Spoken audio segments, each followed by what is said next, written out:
to express my heartfelt thank you for being here today. Those of us who were here on January 6th, in no small part owe you and others a debt of gratitude for the work you did ushering people into, members of Congress and others into safety. And I truly appreciate that, and thank you. Thank you, sir.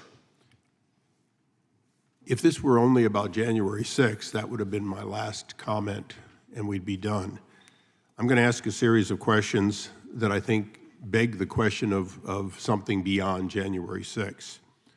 For all of you, if you'd raise your hand, are there any of you who think that it would be better if we had the same rules of discovery that China, Cuba, Russia, Iran have from a standpoint of looking for criminals among us? Is there anyone here that would raise their hand? I thought not. For all of you, let's ask some questions, and I'll use Mr. Tedesco as my straw man for a moment. With the way the Bank Secrecy Act has been used, is there anything that stops an administration from choosing to look at and gather, strip away and get from the major banks or all the banks, all the data of all the citizens and participants in our society? In other words, simply haul it all in so they have a database for whatever they need to do, whether it's January 6th or, somebody driving in town and not paying a parking ticket. Sure. I don't know the Bank Secrecy Act particularly well. I know the First Amendment implications of the way in which I'm really looking at the Fourth Amendment for a moment. Sure. Again, for the others, Mr. Knight, I think you answered on this. Really, there's nothing that would stop an administration in secret from taking vast amounts, potentially all of it, under current law. The only question you'd really ask is, can you later go to court and say it was excessive, and would the court side with you? But from a functional standpoint, what they ask for at the FBI, they get. Is that correct? I believe that's correct, Representative. In fact, I think it's even worse than that, in the sense that it doesn't necessarily need to be evidence of a crime. It could be evidence of some other violation, a non-criminal violation. And also, because the target of a suspicious activity report is prohibited from finding out, it would actually be very hard for the person to go to court later and challenge it unless they were the subject potentially of a prosecution, in which case you're already starting behind the 8 ball. Okay, so as we stand right now, the Fourth Amendment relative to your banking records, which don't just say what you spent money on, it says where you were. Because by definition, when you put that credit card into the gas pump, we know exactly where you were. So there's nothing that stops government from finding out not only what you're spending on, but where you are and what you're doing. Is that correct? Sir, that's absolutely correct.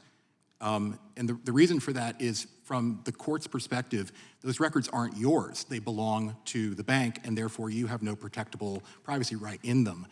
But the court recently has been starting to change their thinking on that type of thing. Well, and we're hoping to spur the court to think more through legislation. Summarizing, though, we're talking mostly about bank records because those are the ones that we have a current example.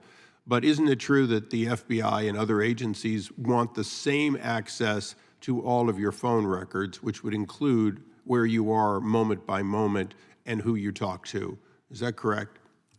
Well, yes, that was an issue in the Carpenter case, where law enforcement tried to pull location data from cell phone towers, and the court found that customers have a protectable Fourth Amendment right, even though those records belong to the phone company, not to the customer. So, in closing, for everyone here, if I want to get those kinds of records on the FBI, in the case of your phone records, for all practical purposes, there are exigent circumstance exceptions, but for all practical purposes, you need to get a warrant.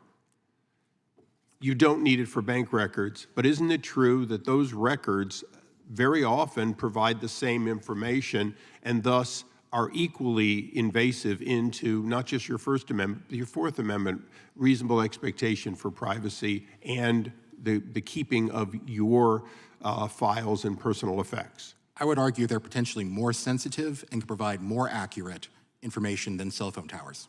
Well, I, for one, would close by saying that I don't see a problem getting warrants. I don't see a problem getting judges, and this committee has a significant role with FISA and other cases like that. The question is, will we amend law so that no matter where the data is being grabbed by the government, it's being grabbed pursuant to a reasonable expectation that you have a reason to get it and a judge who agrees. Mr. Chairman, thank you for holding this hearing, and I yield back. Gentleman yields back. The chair recognizes the gentleman from Massachusetts.